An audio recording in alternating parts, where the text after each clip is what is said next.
we gathered in person, and we've been to see an exhibition at Levy Gorvy Dayan of Thomas Houseago, uptown.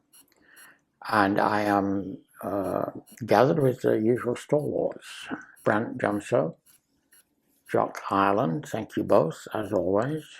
And we're again very fortunate to have with us young, brilliant sculptor, Lydia Gladkova. Lydia, thank you for joining us again. And all of this is being recorded and been filmed by the brilliant Rachael Bohlander. Rachael, thank you so much for doing this. So I'm just going to open it up. I mean, what do you think? Anybody? I might just begin by saying I was introduced to his work a while ago, a long while ago, at a time when William Tucker, was also working in plaster, and at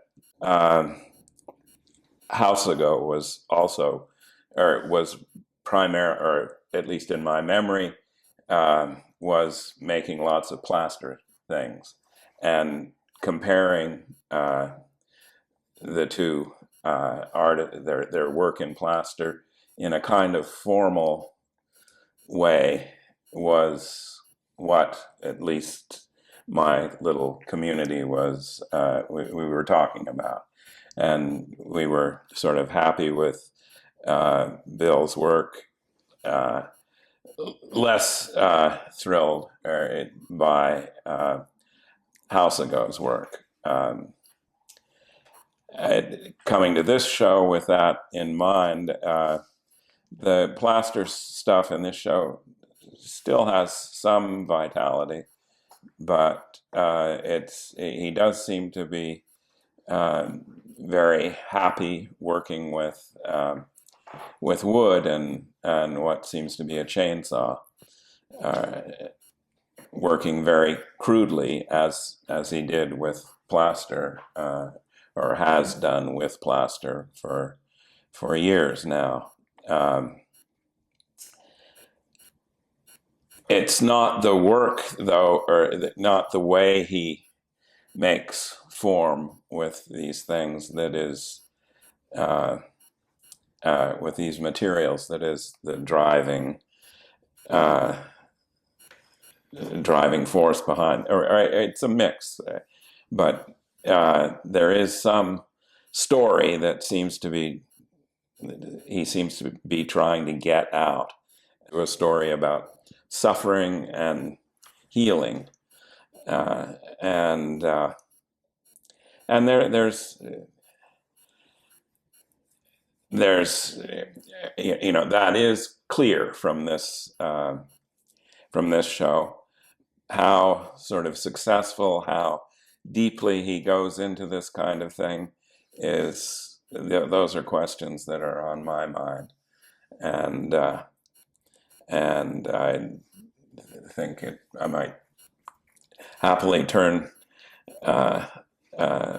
over to you all, the continuing this discussion. Brandt? We should mention that pieces are carved directly in very large old-growth redwood blocks that started out something like 3 feet on a side and 10 feet and higher in length. Pretty exclusively with a chainsaw. And a lot of the work is kind of scratching and hatching strokes, a lot like drawing. And he kept, a number of times he kept some of 4 faces of the original block visible. So they have this kind of cubic, very volumetric cubic quality, no matter the depth of the carving or the image. At least a couple of which are kind of Minotaur-like creature, exposed direction or flaccid. One entirely black. The piece that I liked the most, it was the tallest carved wood piece that is a kind of freestanding relief, kind of composition of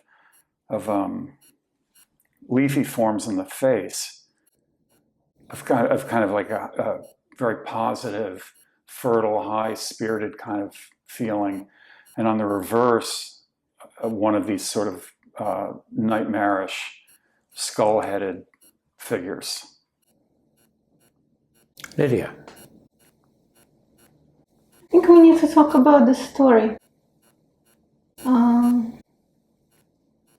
I don't know, I felt I was supposed to be moved by it, but I wasn't, and I'm wondering what was in my way. I think it's because it was so explicit, so in your face, and he just was pushing it so hard. It would have been more effective if it would come out on its own.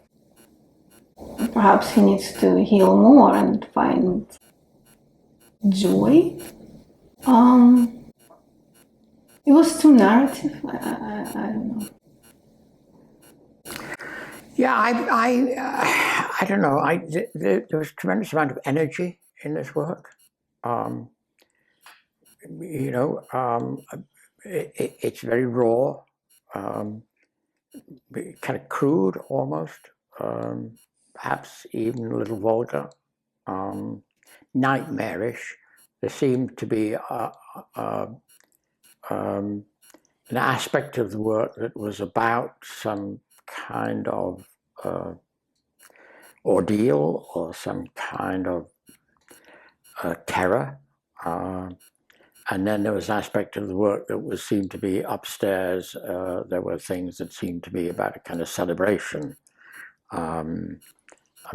Crudely carved cups of and coffee pots and fruit and eggs and the things we eat and enjoy, and flowers and things like that seem to be offering perhaps a counter to the terror, to the nightmare, to the horror. I didn't find either totally convincing. I think partly because it seemed so, I don't know, on the one hand, rough and ready, on the other hand, quick and easy.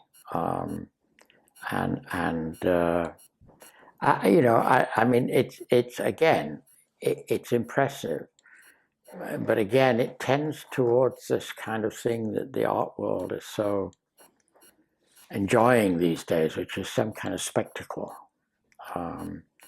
The story is that he was abused, presumably sexually abused by his father.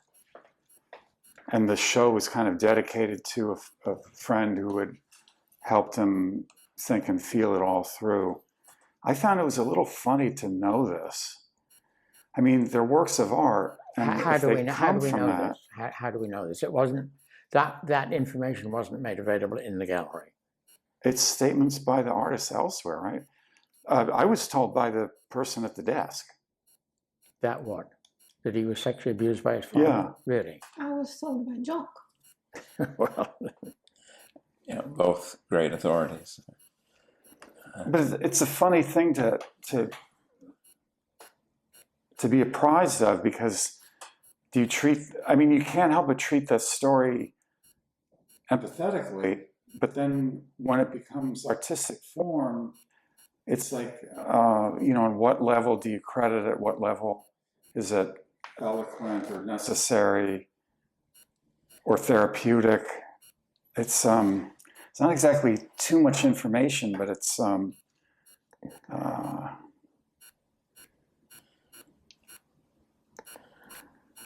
maybe it is just too much information. I think I agree with you, Lydia, that you don't feel like it's digested and completely formulated in his work. It feels a bit depicted.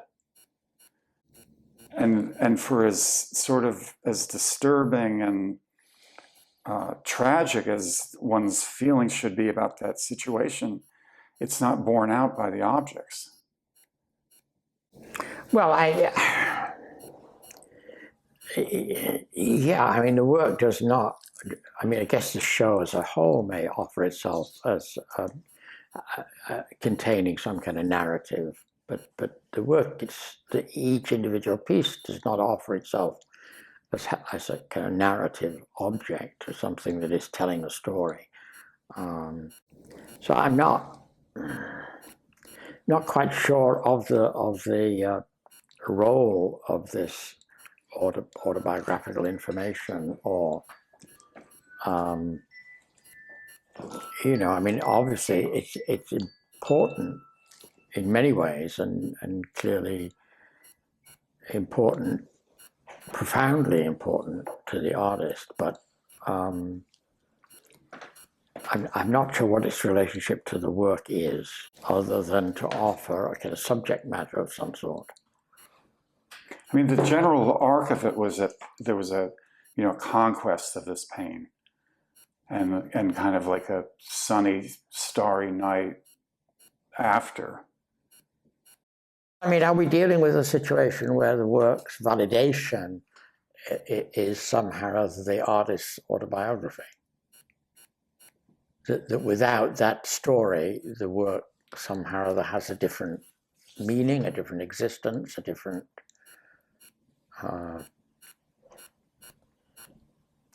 the work is profoundly other if it is not related to this story you're telling me about. Yeah. Yeah, I found that the way the wood was attacked with the chainsaw often was aggressive and without any kind of regard for the material itself, for the wood as you know, a living organism that had a life of its own. It seemed to be attacked aggressively and without you know, without tenderness for the material at all. Right, exactly. And that was sort of believable for me. And, you know, and he sort of attacked the plaster, as I remember things, with that, in that spirit, 15 years ago. These plaster pieces were, he'd lost some kind of connection that he had with. It's possible, and I have no idea, but possible that 15 years ago he was not fully embracing in public this narrative that you're now telling me about. I think that kind of experience can go denied for many, many years. You know, a person can have been abused and not come to a conscious kind of recognition and attempt to deal with it for a long time. It's so...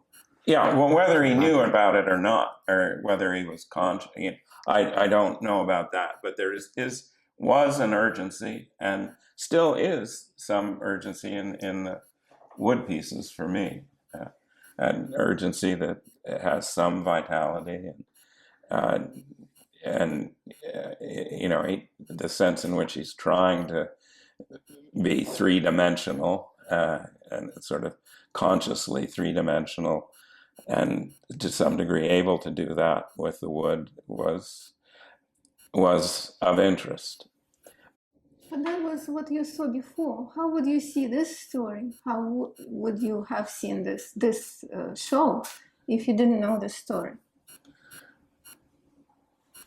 Well, I think if I didn't know the story, I would respond in more or less the same way. You know, I kind of believe the wooden pieces, the big wooden pieces, more than I do anything else. And, you know, they put me in touch with... Yeah, I didn't know the story, although there is in the gallery there is a dedication to somebody. I think the name is Danny Smith. Am I remembering that correctly? Yeah. And so one immediately assumes. I mean, and the dedication says something about how this Danny Smith, helped Houseago, see the joy in life or something like that, find joy in life or something like that. So one immediately assumed that this was, the person to whom the exhibition was dedicated was a person who had some importance in the artist's life, and I immediately assumed that he was a therapist, a healer of some kind, and therefore there had been some trauma, some but I know whether so that I was aware of that possibility in looking at the work. There's a self-portrait in right to the left as you enter the gallery. It's a plaster piece, and there's a bronze cast of it in the window of the gallery as well. And it's essentially a mask, and it's cut into almost two halves, and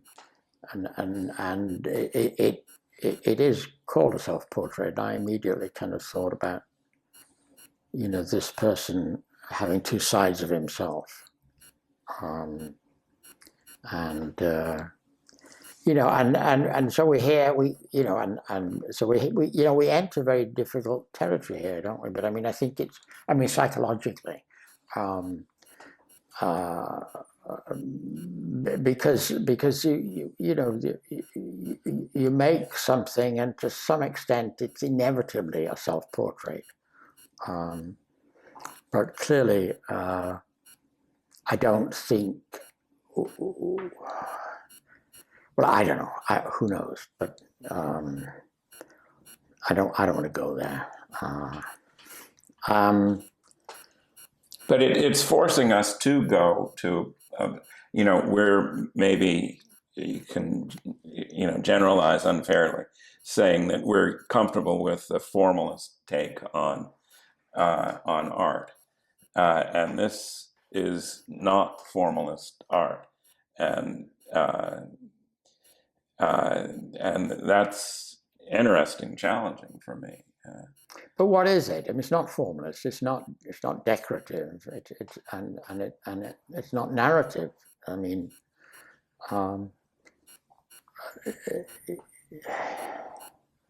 that's the problem.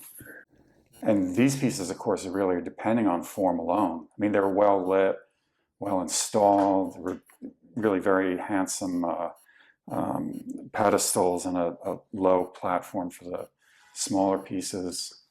All the colors worked well in the gallery, and the pieces are also, they're fluent. He's got a ready carving style to hand. They seem to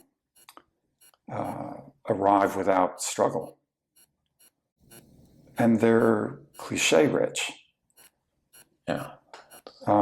Starting with Owl and the Minotaur, but then also certain sort of tropes of rebirth that are egg formed with this sort of blossoming, opening up leafy forms in the pedestal. They didn't feel totally invented and inhabited. It would have been interesting to have seen it with no awareness of that childhood trauma. I really wonder how much of that comes through without the prior warning. It's very bothersome to me, the connecting the objects and the paintings that we saw with somebody's childhood trauma, that's information that is extra linguistic. It comes to you by some means other than through the things we saw, things we encountered. The hint you can, you can, given the dedication in the beginning of the gallery, you get a hint of something, and so you're tending to engage the work in the context of that hint. And now I'm blinded by this information of boyhood sexual abuse by his father. You say, God help us. It makes it very difficult to see the work. I think, I saw the work before I was fully aware of this story, and I thought it was energetic. It had a certain kind of vividness and crudeness, and immediacy that I liked, but I did not enjoy the sense that the work had somehow come to terms with itself. It seemed, how to say it? It's not that the work was unresolved. I mean, it seems resolved in terms of what it's trying to be,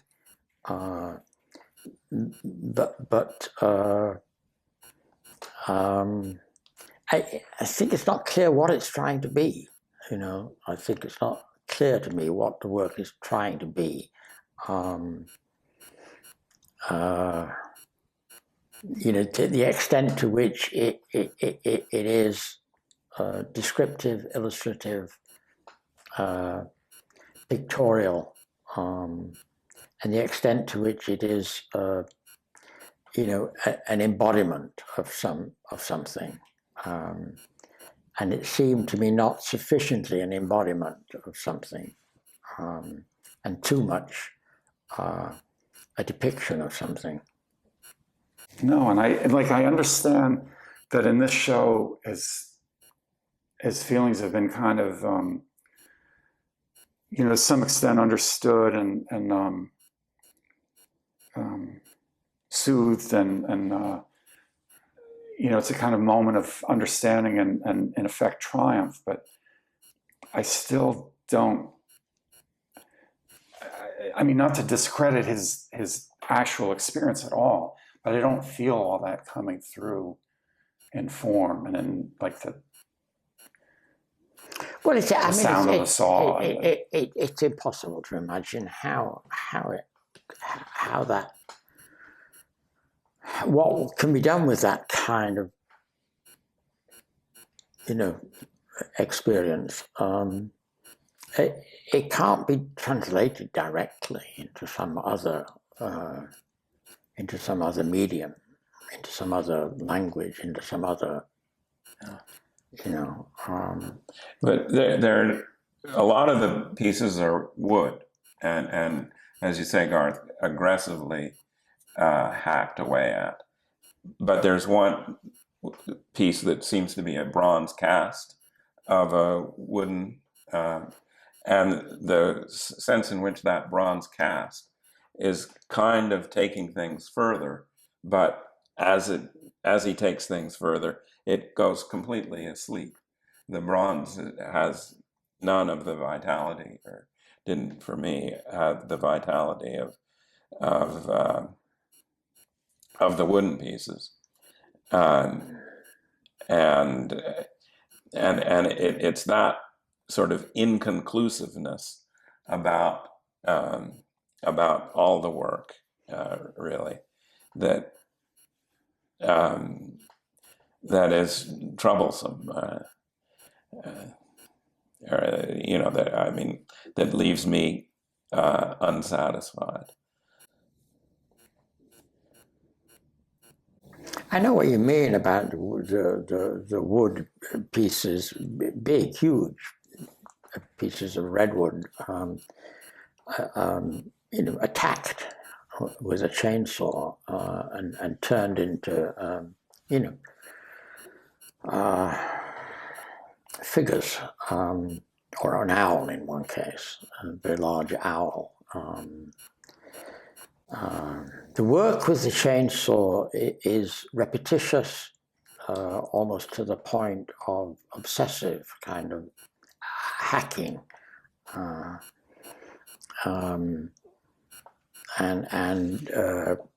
at the same time it's restrained. The very large chunks of redwood remain very largely intact. You can still sense not sense, you can still see very clearly the original block. He hasn't attacked that, but he's attacked it, as it were, by 1,000 cuts. That's what happened with his pain. He only touched it. But we don't know that. I mean, we can't know, we can't know. And I mean, and I'm uncomfortable even kind of trying to think about that. I mean, it's not, that's, unless the I mean, I would think that if he had, and God help me, I should not be going here and saying this, but I think if he had really somehow or other been able to fully come to terms with and embrace this horrible experience that he had, I'm not sure how it would manifest itself in the work. You'd think somehow or other it would not be something the work would dwell on or be about. But I don't know. I mean, but it's such a powerful image what you just described, how you work with a chainsaw without touching the core. Well, that was a description, and it may be a description of something else, but it was just intended as a description of the way he's gone about carving a piece of wood. It's aggressive, but it's restrained at the same time, and maybe you can propose the next step is to be more aggressive, but that's something he'll have to figure out for himself. Well, all these images, the owls and the minotaur, they're supposed to be magical. Did you see magic there? In this work? No. And it's interesting that you bring that up, and the self-portrait was just on the screen, and that really is unmagical. It's a sort of insistently boring plaster head. That's a really good observation, Lydia. That when, as an artist, you essentially choose magical forms, you have to be equal to them. You have to own them, and vice versa. I mean, they have to command you and kind of have their way with you and your work. But one doesn't have that sense here. Well, I don't know. I mean,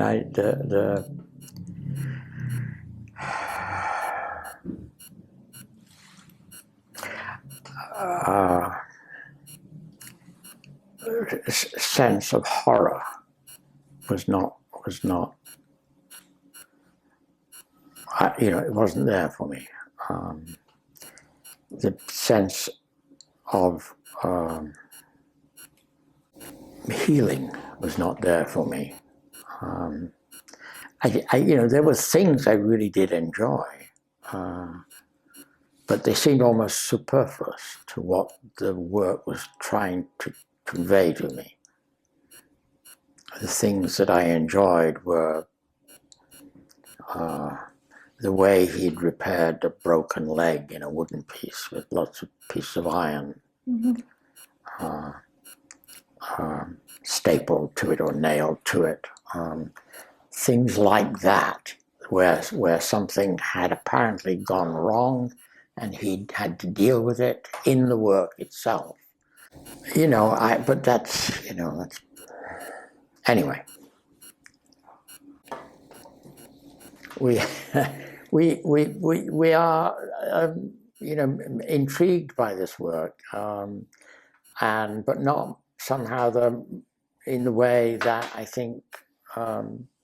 We should not be intrigued by it. We should be horrified or delighted or confused or I don't know. Skip this last bit. Edit me out. Okay. Anybody got a last word? All right, well, let's leave it there then. Didn't mention Walt Disney. No, but I think I mentioned him up at Stonehenge or Storm King. Storm King. Yeah, I think you did. No, it was good. It got better at the end. Yeah.